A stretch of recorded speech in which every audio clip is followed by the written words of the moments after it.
So it's complicated, and I'm sure there's certain sects that had, a lot of influence in Washington, and there's reasons that they were excluded. There's probably others that wish they were excluded, but were unable to do so. With that penalty, do you think some people are contemplating with the costs going up so high, maybe I just pay the penalty, there's no pre-existing condition, then if something goes wrong, then I'll get the insurance. Okay, so that has been a concern, and that's been a lot of the conversation over the last several months. The laws, they're proposing regs constantly about the new law and looking at the loopholes and trying to fill in the loopholes and bring answers.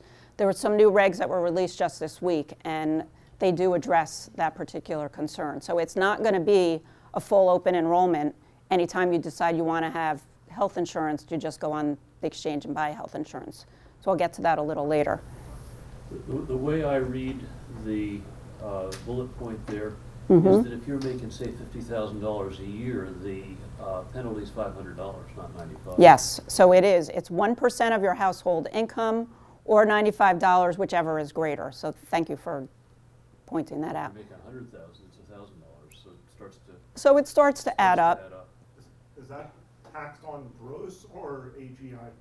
It's on a modified adjusted gross income basis. So it's a number that's going to be calculated on your tax return. How do those maximums that you mentioned fit in? Like the 285 maximum per household, or is that only in the first year? Actually, that refers to a family. So you're charged per individual. So you're charged $95 per individual with a maximum of 3 individuals in a family being charged the penalty. But you So pay $1,000 a year equals $100,000. yes, adjusted. yes. Any other questions? Could I So- switch my religion? I'm serious. I'm serious. If I You were could to try convert- anything. I'm not going to stop you, and I'm not going to tell. But you'd have to If somebody demonstrate. switched religions, and if I fell into one of those, I can't become an Indian, I don't think, or join a tribe, but I could switch my religion to circumvent that. So here's what would happen is my guess. You're going to file your tax return. You're going to say you don't have health insurance. The government's going to send you your notice that you have a penalty, and then you're going to fight with the IRS. Now, the good news is that the IRS can't put any liens on any of your property, which they can for all other taxes. They can't do so with respect to the penalty.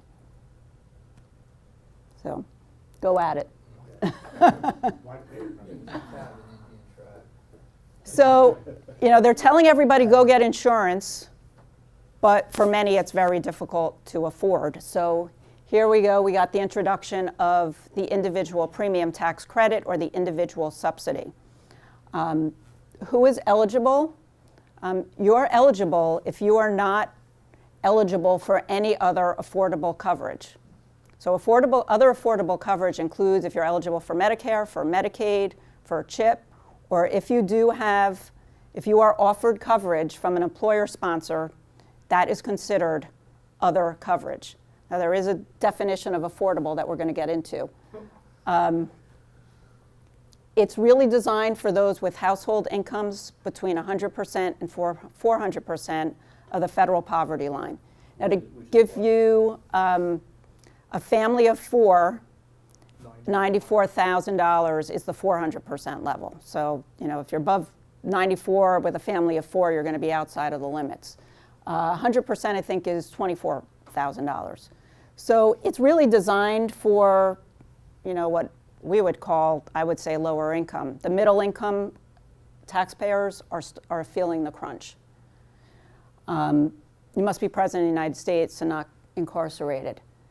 The credit essentially caps the premium costs to a percentage of your income. Now, I didn't go into this because I really thought that most of you had seen this and were familiar with this. It basically tries to tie your income, the premium, to your income level. So it starts at 2%. If you were at like the 100% federal poverty line, you wouldn't pay any more than 2% for your insurance premium. So what they would do is they would credit the rest of the cost to you via an advanceable credit. So the credit gets paid directly to the carrier. So the way this works, supposed to work, is you go onto the exchange, you pick your plan, you have to enter all this personal data. name, social security numbers, dependents, their social security numbers, and you get down to the end and you put in your income level from your tax return. The system will then calculate a credit, and it will tell you whether you're eligible for the credit or not. Now, I would suggest that it's a lot less cumbersome to go to, there's a bunch of other sites that you can go to calculate the credit. Kaiser Foundation is probably the best. They have a bunch of calculators, and I can get you the website later. Do I understand correctly that if you want to take advantage of, if you haven't, let's say you're not offering a plan, but let's say an individual wants to go and fit within that 100%, that even though there are, and I know you're going to go to the metallic levels later, that you have to be only on a silver plan to get the credit? No, you don't have to be on a silver plan to get the credit, but they use the silver plan premium as the determining point as to what the credit is. So even if you buy a bronze, they're going to look at the silver and they're going to calculate the premium of the silver, compare it to what your full premium is, and pay you the difference. Mm-hmm. So really, there's, with all this, there's no incentive to do good in business. It's better if we, keep our income low and, we'll get subsidized. Well, I guess my response to that is business is not just about health insurance and providing health insurance for yourself or your employees. I mean, it's one component. I would argue that health insurance or providing benefits is a way that we've all attracted and retained good people.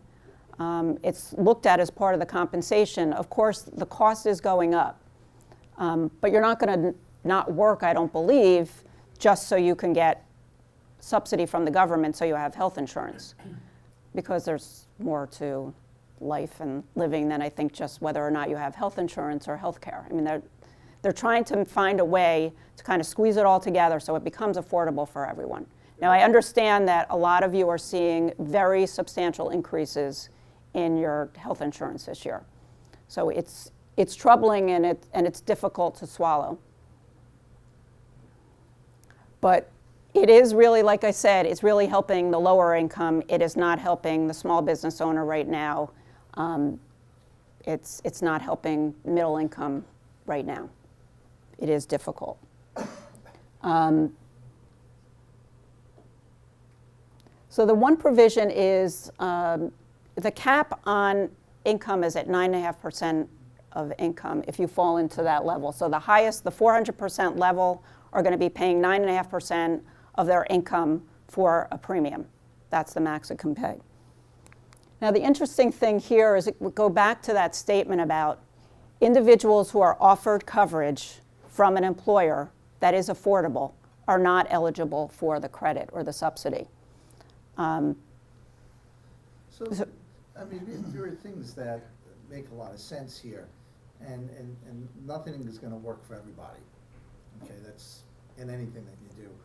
But it would seem to me, and my prior company had 110 employees, and we had part of it was a call center, and those people got lower paid wage, but we had health insurance, and as a percentage of their income, that was very costly for us.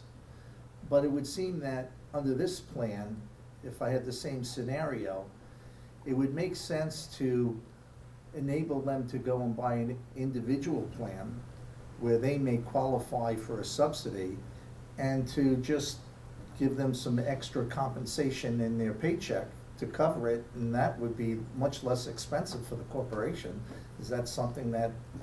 Well, we're going to get to the employer mandate, because at 110 employees, you would be subject to the employer mandate, and if you don't offer insurance, there's a significant penalty. So I'm going to get to that next. And there's a ways around that as well, which I'll briefly talk about. So if your employee's share of the premium is not greater than 9.5% of their household income, they're not going to be eligible for a credit in the marketplace. Which means if you think you're going to send your employees to the marketplace and they're going to do better, or that they're going to find insurance, it's not true. So you've got to think about, again, the value of health benefits for your group. Why do you offer them? What's the value? And come up with ways to mitigate cost in that health insurance premium rather than just saying you're going to send them off to the exchange. Because in most cases, they're not going to be eligible for the credit. As a practical matter, as a business, since you can't compel your employees to tell you who else in the household works or what their income is, aren't you really constrained to make it not exceed 9.5% of your employees' income? Right, so they've provided a couple of, there's safe harbors, which are essentially to use your prior year W-2 as your determining factor, or for the employer. Everybody put out their October 1st notices. Did everybody here do that? Okay, so in that notice, theoretically, you're supposed to tell your employers about the exchange, and then you were supposed to tell them whether the plan that you currently have in place is affordable for them. Now, the only way you could do that was to take a look back at the prior year W-2. So that was the safe harbor. Box 1 of the prior year W-2 was the safe harbor, one of the safe harbors. There's a couple of others for determining whether you told them whether it was affordable or not. Now, again, when they actually get to the exchange, if they're married and their spouse has income, it's very possible that together that combined income exceeds the premium is less than 9.5% of their combined income, and they would not be eligible for a subsidy.